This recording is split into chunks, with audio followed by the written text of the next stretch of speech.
Tim, you have this amazing chapter in a new edited volume called The Military and the Market. And the editors are, Mark Wilson Mark Wilson and Jennifer Middlestadt. Jennifer Middlestadt, yeah.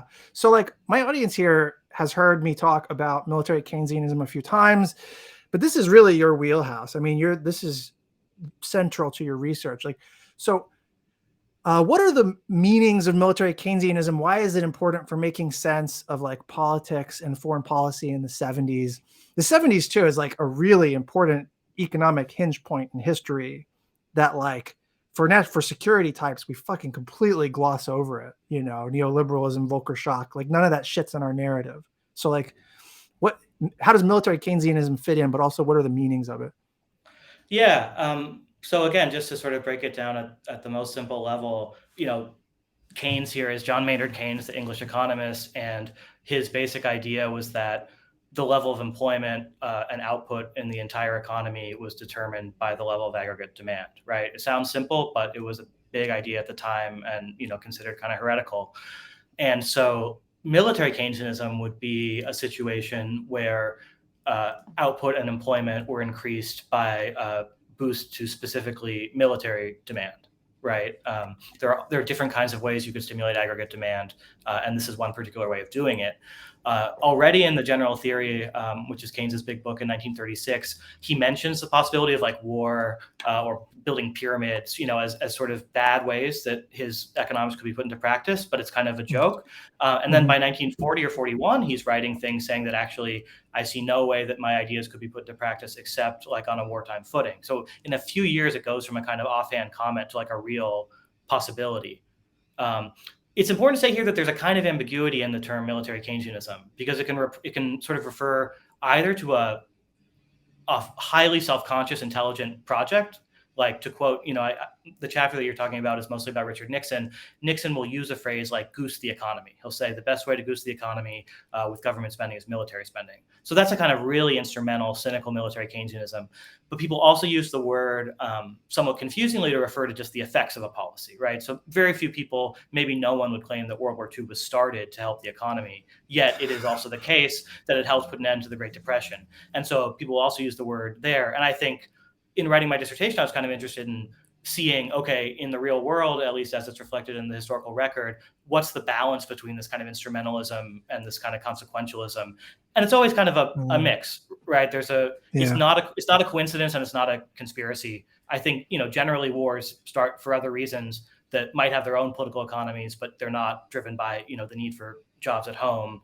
However, there's a lot of wiggle room in making military policy, especially in something like the Cold War, when you have a kind of wartime footing that isn't always accompanied by a shooting war. And in that space, there's a lot of room for, this instrumental side of military Keynesianism to come to the fore.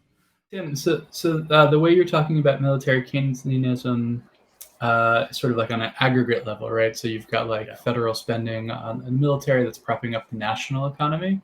Yeah. What about like sort of like micro level military Keynesianism? I grew up near the Coast Guard Academy in Connecticut, and there's like the electric boat makes the nuclear submarines close to there, and that whole part of the state is only economically viable, I think, because of military spending and the sort of broader military industrial complex type stuff. So you can sort of see it, sort of across counties or across regions of the country where this military investment is going in versus places that aren't receiving those kinds of investments too. 100%. Military spending is not distributed evenly either across sectors or across geography, right? And, I grew up in Brevard County, Florida, which is home to Kennedy Space Center and also a lot of aerospace firms. And it's from Orlando. Oh, there you go. So that, there are pockets like this, all over the country, but, concentrated like New England, like you mentioned, is one sort of pocket of this, with Pratt and Whitney and for General Electric in Massachusetts. And then more famously, kind of the Sun Belt in the South and West are other concentrations of this. And I, in focusing on this military Keynesianism kind of macro framing, I in no way wanted to scant the importance of this micro or regional stuff. It just seemed to me that story, the micro story, was somewhat more familiar, at least to U.S. historians. So U.S. historians had written books about the Sun Belt because they saw that as connected to Barry Goldwater and Ronald Reagan.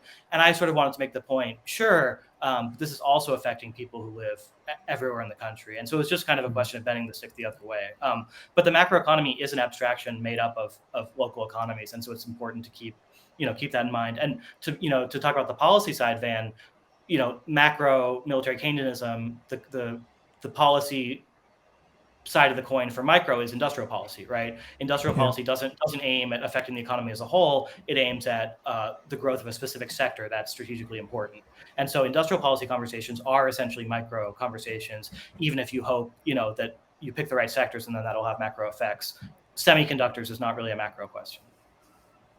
Yeah, I started using the phrase national security Keynesianism in some sense because I'm not always sometimes I'm describing a problem, but the problem is not just goosing the economy through military spending. It's like building this national security economy, basically, which exists through these micro, Sun Belt and Connecticut type economies where like people actually like exist and live, and where it's a way of distorting our economy, but in a very deliberate national security Spartan way. I don't know.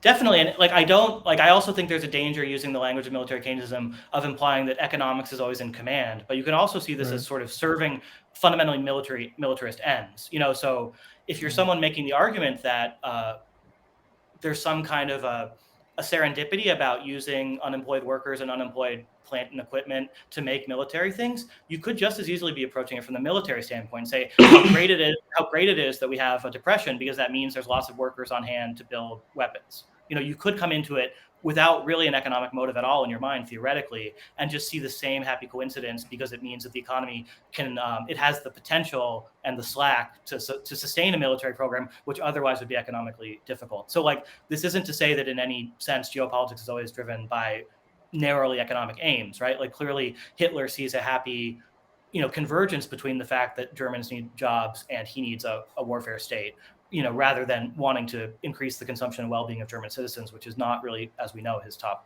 priority. Yeah. To put it mildly.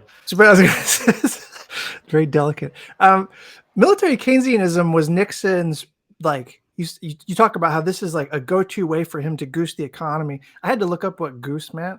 And it turns out it's like you stick your fingers in someone's in the anus or whatever. Is that? I didn't know that.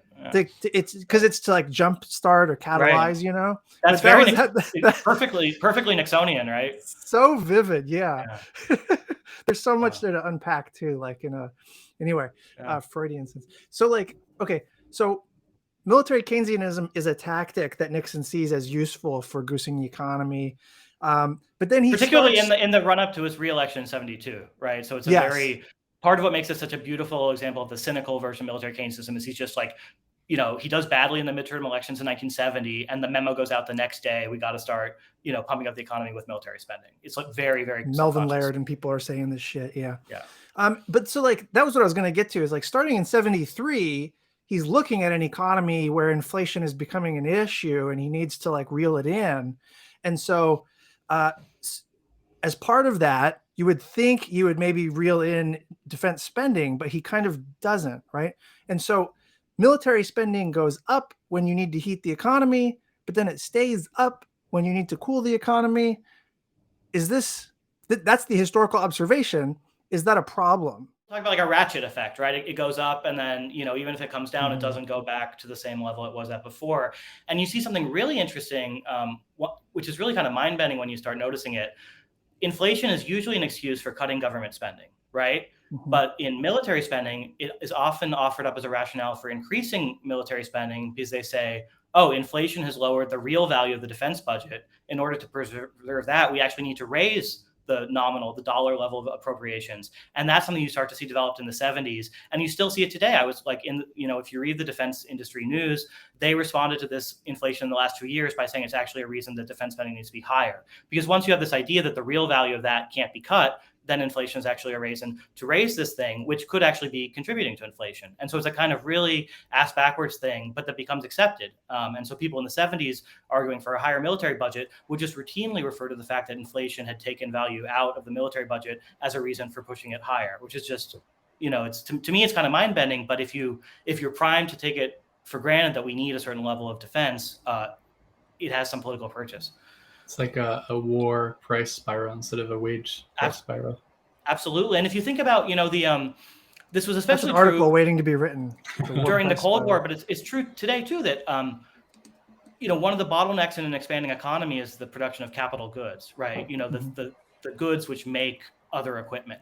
And it's often the case that a lot of specialized capital goods and, specialized labor in that sector is demanded both by the investment goods sector and the military. And so in certain situations, where you have a bottleneck in the capital goods sector, the military contribution to inflation can be like really, really direct. And this was definitely the case during the Vietnam War. And so there's something like really perverse about, responding to war-driven inflation with more military spending.